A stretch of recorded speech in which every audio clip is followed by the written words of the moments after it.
పంజాబ్లోని అమృత్సర్ ట్రిప్ని ప్లాన్ చేస్తూ ఉంటే don't miss these free experiences. Daily evening 5కి వాఘా బార్డర్ దగ్గర పెరేడ్ జరుగుతుంది.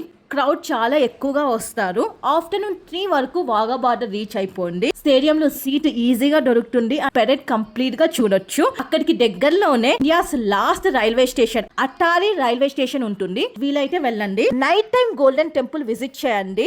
లైట్స్ తో చాలా బ్యూటిఫుల్ గా ఉంటుంది. దర్శనంకి మినిమం 3 అవర్స్ పడుతుంది. లంగర్ కోసం 1 అవర్ వెయిట్ చేయాలి. గోల్డెన్ టెంపుల్ కి పక్కనే జలియన్వాలా బాగ్ పార్టీషన్ మ్యూజియం ఉన్నాయి. మార్నింగ్ టైం ప్లాన్ చేసుకోండి. జలియన్వాలా బాగ్ లో ఎంట్రీ ఫ్రీ. ఇప్పటికి బుల్లెట్ మార్క్స్ కనిపిస్తాయి. పార్టీషన్ మ్యూజియం కి entry ticket 10 rupees. Monday closed. Amritsar లో బ్యూటిఫుల్ టెంపుల్స్ చాలా ఉన్నాయి. దుర్గానైనన్ టెంపుల్, లాలాదేవి టెంపుల్ గుహ లోపల నుంచి వెళ్ళాలి. రామ్ టీడ్ ఇక్కడే సీతమ్మ దేవి రామ్ లక్ష్మణులకు జన్మనిచ్చింది. బడ్జెట్ లో అమృత్సర్ ట్రిప్ కంప్లీట్ అయిపోవాలి అంటే హాస్టల్లో స్టే చేయండి. నేను బ్యాక్ ప్యాకర్స్ లో స్టే చేశాను. Per day 200. బైక్ రెంట్ తీసుకొని per day 500 rupees. Details description లో ఇస్తాను. నేను చెప్పినట్లు ఫాలో అయితే 1 నైట్ 2 డేస్ లో అమృత్సర్ ట్రిప్ ని 2000 లో కంప్లీట్ చేయొచ్చు.